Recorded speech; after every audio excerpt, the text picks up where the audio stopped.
English from bbclearningenglish.com.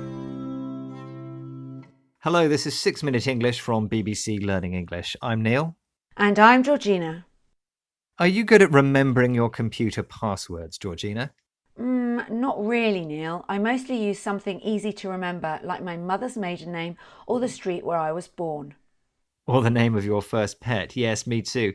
But we should be more careful about online security, Georgina, because of a worrying trend and the topic of this programme, online fraud. Online fraud involves using the internet to trick someone into giving away their money or data. It takes many forms, from deceptive emails which trick us into paying money to the wrong bank account to the theft of credit card details. It's regarded by some as a highly profitable and relatively low-risk crime. So in this programme, we'll be finding out why it's so easy for criminals or fraudsters to steal our money. And of course, we'll be learning some related vocabulary along the way. But first, it's time for our quiz question. In July 2020, 9 British men were arrested for defrauding the Coronavirus Job Retention Scheme, a government fund for workers who've lost their job to COVID-19. They set up fake companies and applied fraudulently for money. But how much money has been claimed in total through the Coronavirus Job Scheme in the UK? Is it A, £17 billion, B, £27 billion, or C, £37 billion? It must be a lot, so I'll say A, £17 billion. OK, Georgina, we'll find out later. Now, Rachel Toback, CEO of Social Proof Security, is an expert in cybercrime. She describes herself as an ethical fraudster. Businesses wanting to combat fraud employ her to hack into their computer systems to find their weak spots. Here, Rachel explains to BBC World Service programme The Inquiry how getting people's information is the key to online fraud.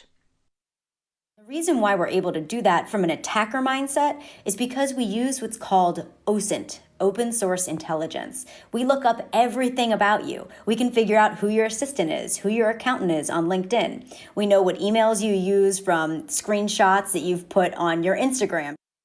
Rachel looks at fraud from a criminal's mindset, someone's way of thinking and the general attitudes and opinions they have about something.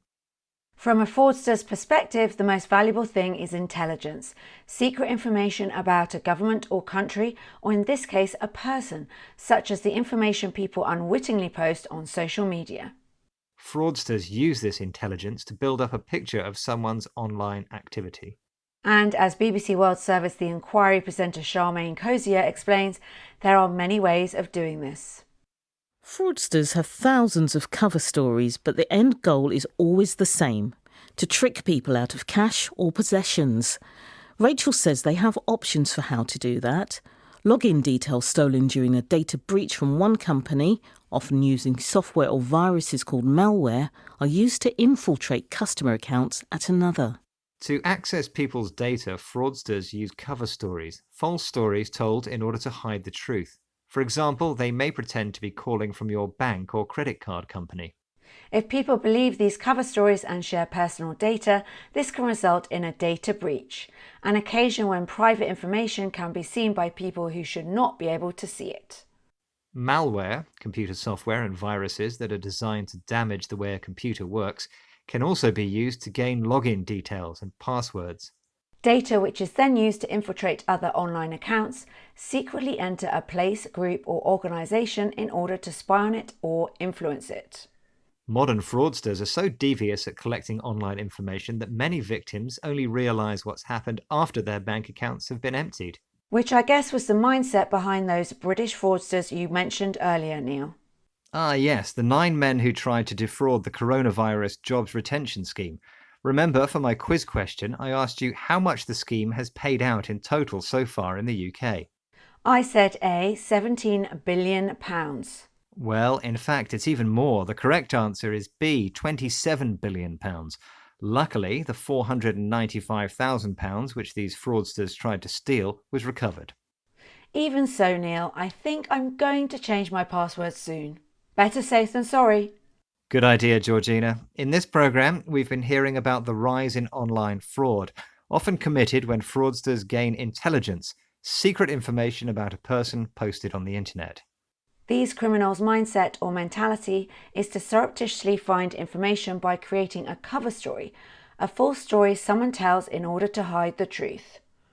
By posing as clerks from your bank, for example, they might be able to access sensitive private information which they should not be able to see, an event sometimes called a data breach.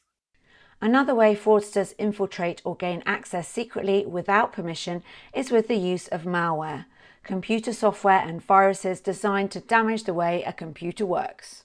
If you want to find out more about keeping yourself safe from online fraud, search the BBC website using the term cybersecurity. And if you like topical discussion and want to learn how to use the vocabulary found in headlines, why not check out our news review podcast? We also have a free app you can download for Android and iOS. And for more trending topics and real-life vocabulary, look no further than 6-Minute English from BBC Learning English. See you next time. Bye. Goodbye. 6 Minute English from BBC Learning English.